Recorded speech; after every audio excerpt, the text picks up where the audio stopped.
Buenas noches familia, saludos para todos ustedes. Eh, Espero que puedan estar todos en casita bien y realmente que sea un buen tiempo este para todos ustedes. Quiero que puedas abrir tu Biblia en este estudio especial de Navidad, en Lucas capítulo 2, versículos 1 al 21, por favor. Abre tu Biblia allí. Vamos a ver este nacimiento que cambió todo, ¿no? Cambió la historia de la humanidad para siempre. Y siempre un nacimiento cambia cosas, ¿sí? Los que son padres pueden entender lo que eso significa, ¿verdad? Uno estaba acostumbrado a estar solo con su esposa y cuando hay un nacimiento, bueno, cambian muchas cosas. Un bebé nos moviliza, ese nacimiento influencia y mueve y cambia muchas cosas. Pero este nacimiento es eh, algo distinto. Cambió cosas, pero cambió cosas de manera eterna. Y eso es tremendo pensarlo. Este nacimiento de un niño real, en una época real, cambió el destino para siempre de la humanidad completa, del hombre entero, de nosotros, como humanos, como personas. Y desde ese momento, desde ese nacimiento, la historia nunca sería la misma, el hombre no sería el mismo, Jesús, el Hijo del Dios, el Rey de Reyes, traspasó el umbral, de la eternidad para venir a nuestro mundo, tomar forma de hombre y morir. Nunca olvidar que junto con ese nacimiento también imposible desconectar, ¿cierto? La muerte de Jesucristo en la cruz del Calvario con un propósito. ¿Ya? Vamos a ver 3 puntos el día de hoy. Quiero que podamos ver el nacimiento en sí, un mensaje hacia los pastores o el anuncio del nacimiento y también los ángeles y las multitudes adorando a Jesús. Vamos a leer los versos 1 al 5 para comenzar. Dice, aconteció en aquellos días que se promulgó un edicto de parte de Augusto César, que todo el mundo fuese empadronado. Este primer censo se hizo siendo Cirenio gobernador de Siria, e iban todos para ser empadronados, cada uno a su ciudad. Y José subió de Galilea, de la ciudad de Nazaret a Judea, a la ciudad de David, que se llama Belén, por cuanto era de la casa y familia de David, para ser empadronado con María su mujer, desposada con él, la cual estaba encinta. Bueno, acá lo primero que nosotros vemos es que se da el contexto en el cual nace nuestro Señor Jesucristo. Y me gusta la primera palabra que aparece en el verso 1. Dice, aconteció, dándonos la seguridad de un hecho histórico real. El nacimiento de Jesús no es ficción. El que escribe esto es Lucas. ¿Y quién es Lucas? ¿O quién fue Lucas? Lucas fue un médico de profesión, un historiador, un científico, un hombre de ciencia. No es un hombre filósofo, historiador, un tema con una profesión un poco ambigua. No, no, no. Él es científico y como buen científico, él comprueba cosas. Él como médico trabaja con cosas comprobables. Esa es ciencia, ¿no? Cuando puedo comprobar cosas. Y ese hombre es Lucas. Por eso el peso y el valor que tiene la primera palabra que dice acá es fundamental y la va a volver a repetir más adelante. Aconteció. ¿Ok? Son hechos históricos innegables con personajes históricos innegables. Y acá nos menciona, por ejemplo, un edicto promulgado por el emperador romano Augusto César, gobernando él y también siendo gobernador paralelamente de Siria, Cirenio. Augusto César fue emperador en los años, o desde el año 30 a.C. hasta el 14 después de Cristo. Él estaba en ese periodo gobernando. Cirenio, en cambio, fue gobernador de Siria entre los años, dicen algunos, puede ser 10 o 7 antes de Cristo, desde el 10 al 7 antes de Cristo y luego nuevamente al año 6 al 9 después de Cristo. Entonces, interesante. ¿Por qué interesante? Porque Augusto César fue un emperador romano que después de mucho tiempo de derramamiento, de mucha sangre, muchas batallas, mucha guerra, un costo de vidas humanas altísimo, Augusto César finalmente trajo, entre comillas, paz, prosperidad, un poco de tranquilidad y de seguridad al imperio que se había extraviado por tanto tiempo. Después de eso, este hombre quiso ponerse un título y de hecho el Senado romano le dio y le otorgó el título honorífico de divinidad, ¿no? De Dios. O sea, en el fondo este emperador pensaba que él mismo era un dios y que el hombre más poderoso del mundo y de la tierra era él, ¿no? Eso es lo que él pensaba. Entonces es interesante esto porque él promulga este edicto que todo el mundo fuera empadronado. Y cuando era todo el mundo, fue todo el mundo. Y todo el mundo le hizo caso a este emperador. Como hoy día, por ejemplo, vemos que hay una orden de la OMS o hay una orden de la ONU y todos los presidentes hacen, digamos, se someten a ese tipo de órdenes. Acá todo el mundo, sin apelación, obedeció esta orden de Augusto César de poder realizar este empadronamiento, este censo. Este hombre que quería y se proclamó a sí mismo un dios, realizó este censo, que tenía la finalidad simplemente de hacer más efectiva la recaudación de impuestos, porque él quería poner impuestos. Tenían que pagarle a él, al imperio, mucho dinero, y él quería hacer más efectivo eso, entonces promulgó este edicto. Y fíjate qué interesante, porque pese a que este hombre se identifica a sí mismo como un dios, quien está movilizando este edicto, quien está detrás de todo esto, es el Dios del cielo, no un Dios terrenal, no un ser humano, no Roma. Y esto es interesante. Todo lo que sucede aquí, el decreto, toda esta movilización de personas hacia sus lugares de origen, incluido una pareja de desposados llamado María y José, tiene por objetivo cumplir con la profecía dada en el Antiguo Testamento por Miqueas, capítulo 5, versículo 2, escrita miles de años antes, cientos de años antes. Dice Miqueas 5:2, pero tú, Belén Efrata, pequeña para estar entre las familias de Judá, de ti me saldrá el que será Señor en Israel. Y sus salidas son desde el principio, esto es interesante, desde los días de la eternidad. Jesús no nace en Belén, nace físicamente en Belén, pero Jesús es eterno. Nos habla de lo eterno, de lo divino, de que Jesús es Dios y es eterno.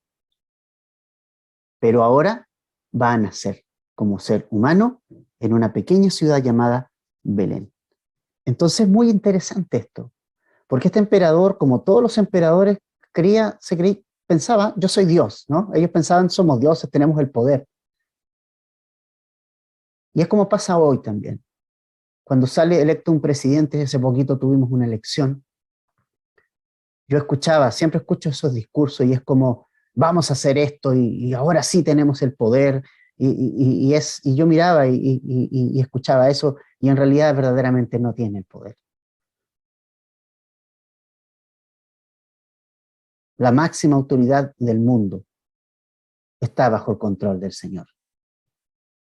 Aún el grupo más poderoso de la tierra y todos los ejércitos y potestades están bajo el poder y plan de nuestro Dios. Lo que Augusto César no sabía era que estaba siendo usado por Dios para llevar el plan de redención, de salvación para nosotros, para esta humanidad. Así que es interesante, esto me habla mucho porque hay personas paganas que Dios usa para sus propósitos. Para mí esto es interesante. Hay muchas personas que se enorgullecen porque Dios las usa. Pero hay muchos, entre comillas, personas usadas por el Señor que van a estar en el infierno.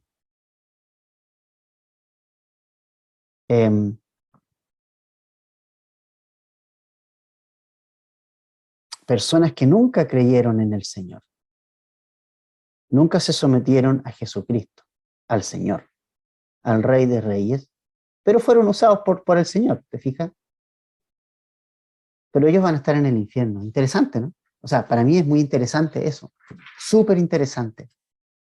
Entonces, ¿qué de creyente tenía Augusto César? Nada. Pero aún así fue usado por el Señor para sus propios propósitos. Así es que es bueno saber, familia, que no es el presidente el que tiene el control de las cosas que suceden, que no es la ONU, que no es la OMS, FMI o cualquier sigla que tú puedas dar, que no es Estados Unidos, ni Rusia, ni China, sino que Dios tiene el control. Él está ejecutando sus planes en este mundo y los lleva adelante. Entonces, este tiempo era específico, fijado por Dios, para que el plan redentor empezara a rodar. Interesante, ¿no? Y maravilloso y sorprendente a la vez. Ahora, tal vez José y María se hayan preguntado, bueno, pero María podría haber dicho y José, a ver, estoy embarazada, podría haber pensado María. Estoy por alumbrar, o sea, dar a luz, por tener a mi bebé. Y tengo que ir allá, ¿sí? Tengo que viajar una gran cantidad de kilómetros para llegar, 130 kilómetros aproximadamente de donde estaba Nazaret hacia Belén. No era un buen momento para salir, ¿verdad? Es como que uno puede decir, bueno, pero Señor, tú no sabes que yo aquí tengo que estar, que tengo a mi hijo, que voy a dar a luz y tú me haces viajar toda esa cantidad de tiempo, 130 kilómetros, toda esa distancia. Probablemente ellos querían tener su hijo en Nazaret porque era más cómodo, porque estaban ahí, ellos residían ahí, vivían ahí. José era carpintero, trabajaba ahí, María vivía ahí. Pero bueno, esto nos enseña que Dios es soberano. Él tiene sus planes. Y el plan de Dios era que el Salvador naciera en Belén. ¿Cuántas veces nosotros, familia, nos hemos preguntado por qué Dios permite sacarme de la comodidad para hacerme vivir ciertas situaciones? O ¿por qué Dios permite esto si estoy bien así? Justamente eso es lo que no quiere Dios. No quiere que estemos cómodos, sino que quiere que seamos usados por Él. Y finalmente, todo tiene un propósito eterno para nuestras vidas. Todo lo que Dios permite viene porque hay un propósito de Dios para con nosotros. Era necesario que José y María dejaran la comodidad aún en un momento tan complejo como un casi parto. ¿Te imaginas? Ellos en el camino hubieran tenido trabajo de parto. Ellos, yo creo que todo eso pasó por la mente de ellos. ¿Y qué pasa si en el viaje pasa algo? Pero ¿saben qué? Ellos fueron. Ellos dijeron, ok, vamos a usar esto, no sé por qué tenemos que ir para allá, pero vamos a ir allá. Y finalmente el objetivo final era que la profecía se cumpliese tal y como estaba estipulada en la Escritura. Una cosa que nosotros tenemos que entender, familia, es que nosotros no podemos ver, no tenemos la capacidad de ver la película completa, o sea, no tenemos esa capacidad de ver lo que viene hacia adelante, que Dios sí lo tiene. Podemos confiar en el Señor aunque no veamos la película completa. Y sí podemos confiar que aunque no podemos ver la película completa, el final de esa película siempre tendrá un final provechoso para nuestra vida. Jeremías 19:11 dice, porque yo sé los pensamientos que tengo acerca de ustedes, dice el Señor. Pensamientos de paz y no de mal, para darles el fin que esperan. El Señor está detrás de este viaje de 130 kilómetros aproximadamente, poco agradable para una mujer embarazada, pero allí va a acontecer un nacimiento extraordinario, ¿no? Veamos entonces el nacimiento en el verso 6 y 7 de Lucas 2. Y aconteció que estando ellos allí, en Belén, ¿verdad? Se cumplieron los días de su alumbramiento, y dio a luz a su hijo primogénito, y lo envolvió en pañales, y lo acostó en un pesebre, porque no había lugar para ellos en el mesón. Bueno, finalmente viajaron estos 130 kilómetros, llegaron a Belén, y cumplidos los días de parto, dio a luz a este niño. Vemos varios detalles importantes aquí. Primero, interesante, dice que dio a luz a su hijo primogénito, María.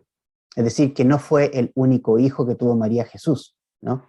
Eso quiere decir que tuvo más hijos, y de hecho la Escritura lo menciona más en los evangelios, que incluso el nombre de ellos, de algunos de ellos, que tuvo hermanos y hermanas, o sea, hijos o hijas. Entonces, María no es una mujer virgen, lo era al momento de concebir a Jesús.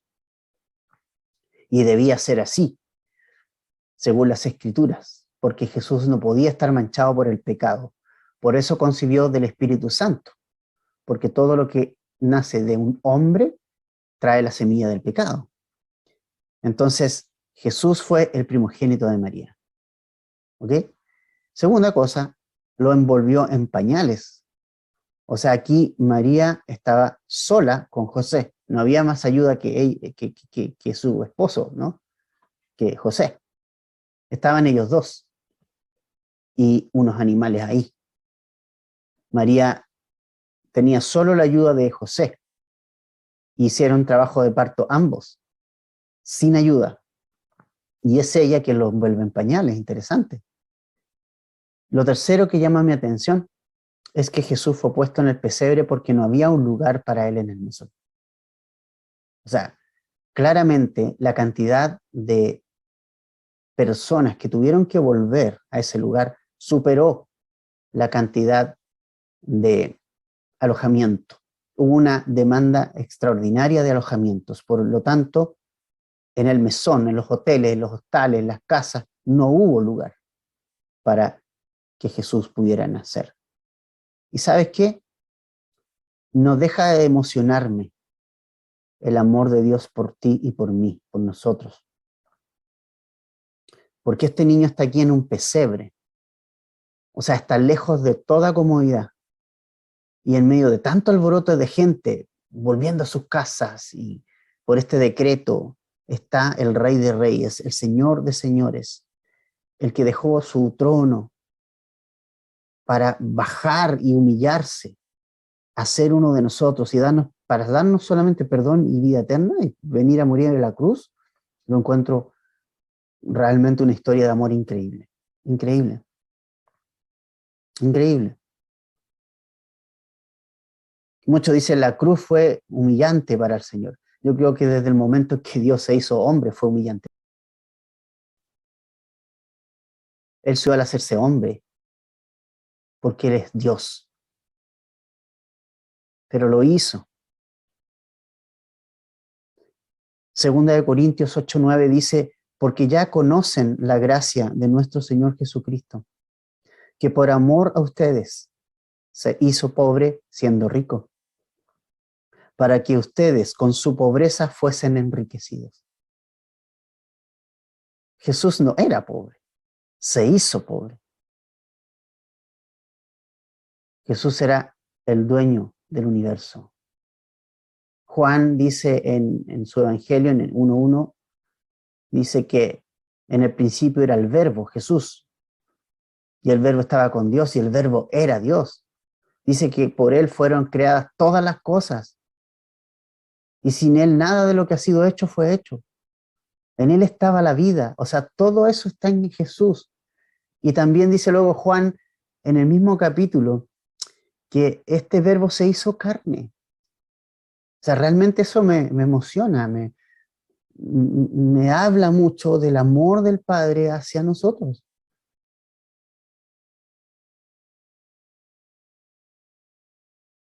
Nos dice Filipenses también que en nosotros debe haber ese mismo sentir que hubo en Jesucristo, que siendo en forma de Dios, dice, no escatimó eso como cosa a que aferrarse, sino que se despojó, se humilló a sí mismo y se hizo obediente hasta la muerte y hasta la muerte de cruz, dice Filipenses capítulo 2, versos 5 al 8. Toda esta humillación desde un comienzo fue por nosotros. El solo hecho de haberse hecho hombre era una humillación para Jesús. ¿Siguió siendo Dios Jesús? Sí, claro, pero dejó su gloria, renunció a ella para ganarte a ti, para ganarme a mí, para ganar nuestra salvación. No había lugar para Jesús en el mesón.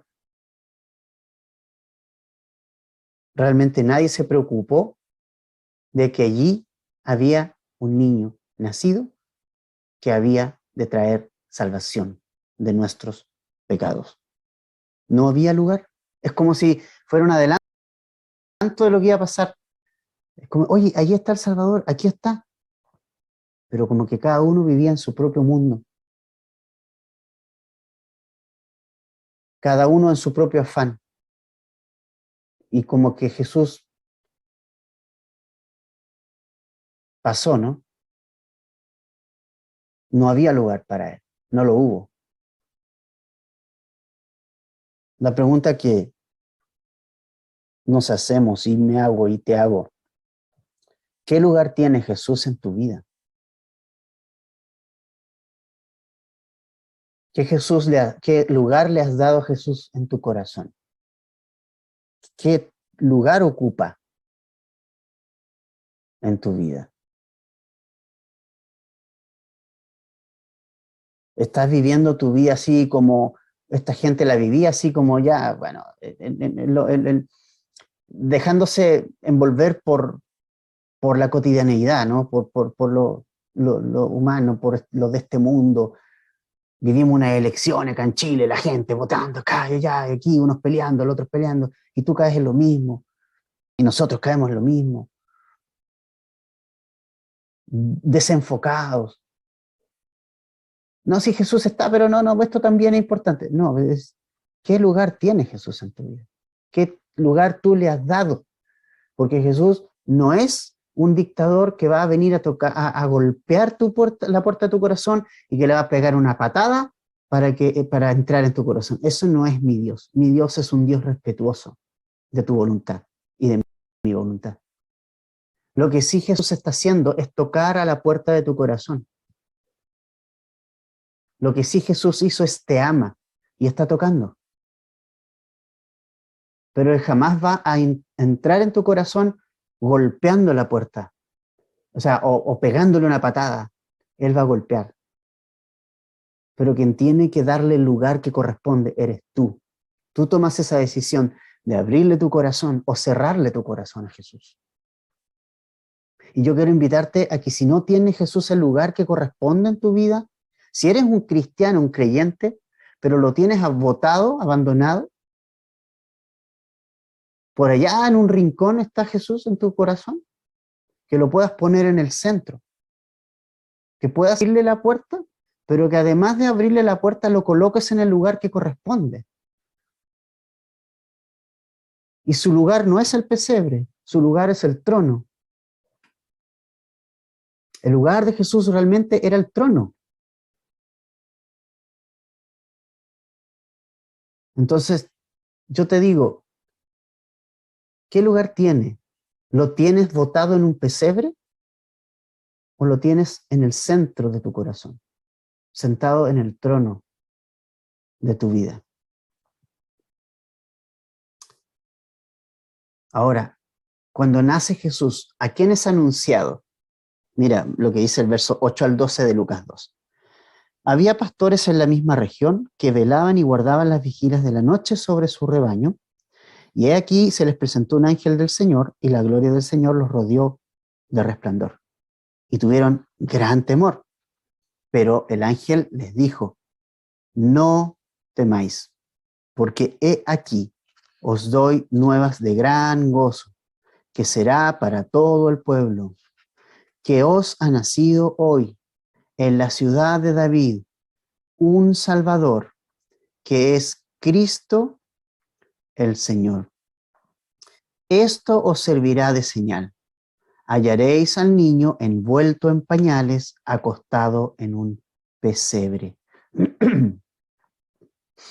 Si fueras Dios, ya, pongámonos en el tema de que seamos Dios, y vamos a anunciar el nacimiento de nuestro hijo, que es un rey además. ¿A quién o cómo lo anunciaríamos? ¿No? ¿Cómo anunciaríamos al santo Hijo de Dios? Sin duda se merecía un anuncio apoteósico, pero no fue así. El anuncio fue dado a los pastores. Y esto es muy interesante, porque el anuncio del nacimiento de Jesús fue hecho al pecador común y corriente como tú y como yo. Los pastores de rebaño no tenían una reputación muy buena en los días de Jesús. Ellos tenían la reputación de ser amigos de lo ajeno. La gente los tildaba de ladrones, ¿no? De personas de una reputación bastante baja. Y habían cosas que eran legalmente interesantes. Por ejemplo, para un pastor de rebaño no era considerado frente a las tribunales o a las cortes para dar un testimonio, por ejemplo. Si tú querías llevar de testigo a alguien para que dé cuenta de que verdaderamente habías sufrido un delito, no podías llevar un pastor de ovejas, de rebaño, porque no tenían la credibilidad. También eran considerados impuros ceremonialmente, así que no estaban muy cerca de la vida religiosa de Israel. Y la gente normalmente no se acercaba mucho a ellos. Interesante, ¿no? Porque en el fondo el ministerio de Jesucristo es ese: venir a rescatar lo que se había perdido. ¿Y qué se había perdido? La humanidad, el hombre pecador, nosotros, todos los pecadores. Por eso Jesús vino. Si el mundo no necesitaba eso, era fundamental, vital. El mundo no necesita un gobierno con una visión nueva, un nuevo presidente, un filósofo, un nuevo poeta, no nos necesitamos. El mundo necesitaba alguien que viniera a terminar con el pecado, porque todos somos pecadores y hemos estado destituidos de la gloria de Dios. Al cielo tú no puedes llegar por obras, porque simplemente nuestras obras para Dios no cuentan, son insuficientes. Tú puedes decir: pero si yo soy bueno. ¿Bueno según quién? Según tú mismo. ¿Con quién te estás comparando? La Biblia dice que tenemos que compararnos con el Señor. El Señor exige un estándar de perfección 100%. Y si vamos a los mandamientos, vamos a ver que ninguno de ellos lo cumplimos.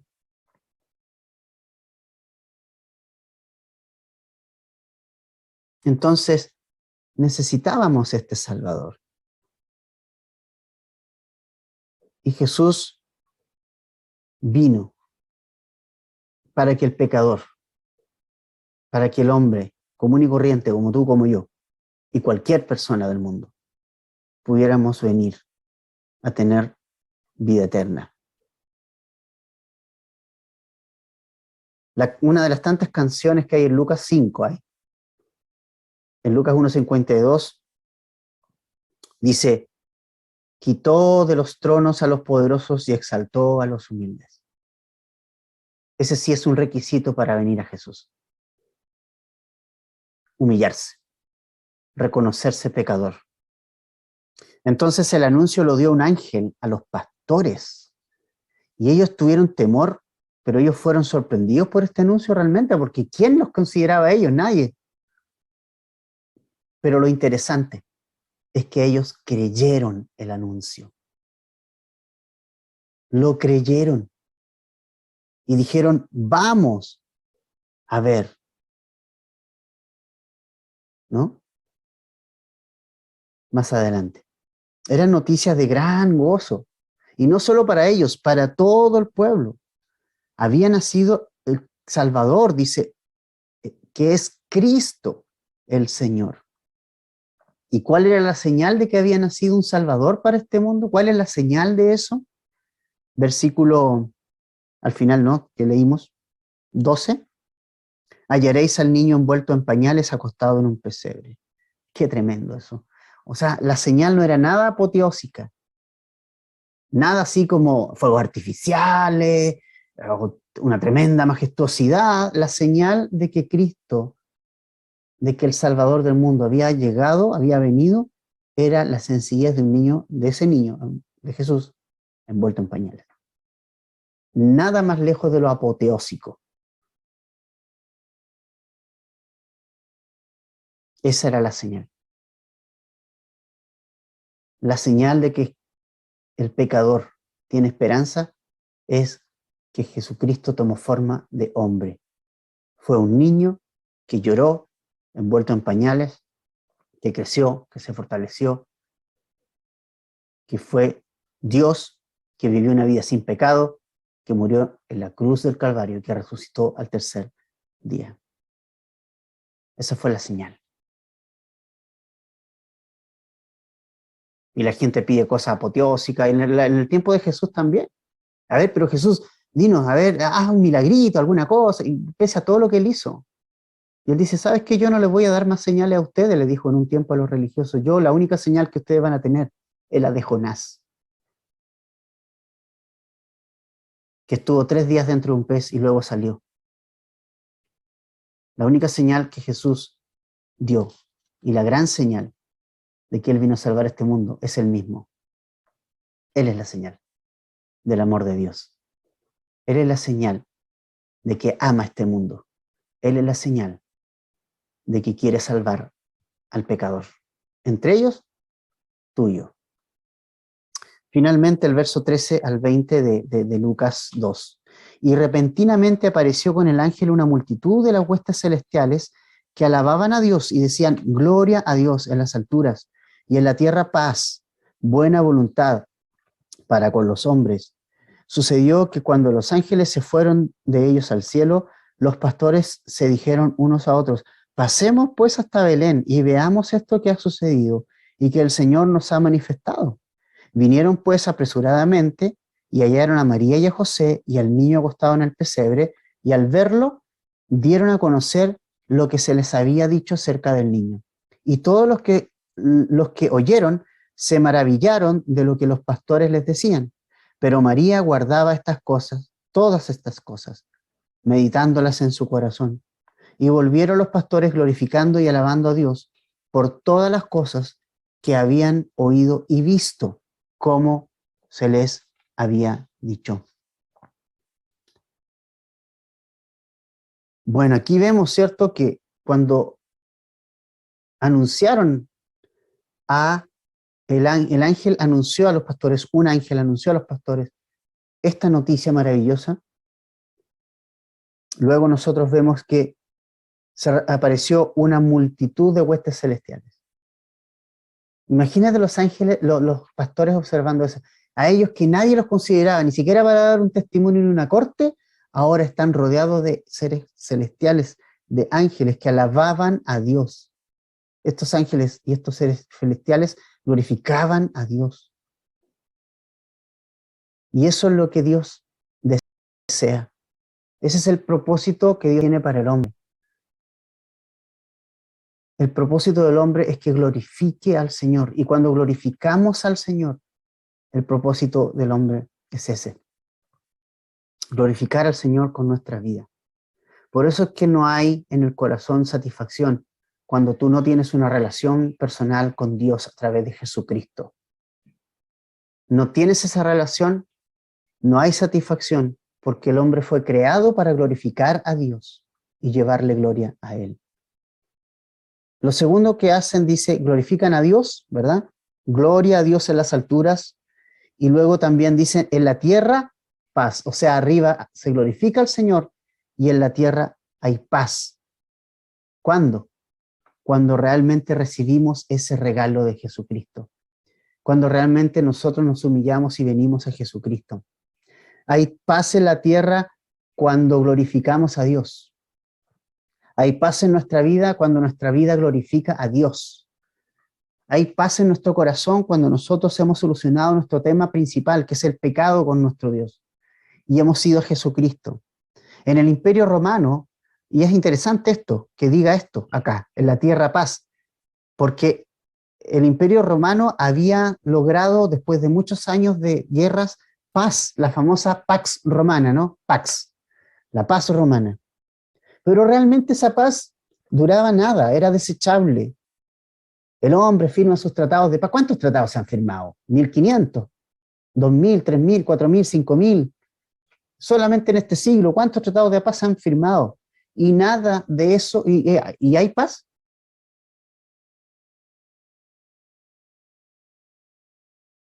Pero Jesús trae la paz a nuestro corazón, independiente del contexto en el que podamos estar y estar viviendo. La razón de por qué no hay paz en el mundo se reduce a una sola cosa: el mundo ha rechazado a Jesús. Los países, las naciones, los gobernantes, todo el mundo ha rechazado a Jesús. No puede alcanzar la paz. La paz viene al conocer a Jesús. Él solucionó nuestro problema con el Padre. Él llevó nuestros pecados. Él llevó nuestro dolor, nuestras enfermedades. Romanos 5:1 dice, por tanto, habiendo sido justificados por la fe en Jesucristo, tenemos paz para con Dios por medio de nuestro Señor Jesucristo. El mundo está loco, ¿sí? Consternado de aquí para allá, el COVID, el temor, la vacuna, que esto, que lo otro, que crisis económica de todo tipo, porque el mundo necesita a Jesús. El mundo no necesita un hombre, no necesita un político, el mundo necesita a Jesús. Y aquí está la reacción. ¿Cuál fue la reacción de los pastores a observar todo esto? Vamos a ver esto. O sea, vamos a Belén, hay que ir.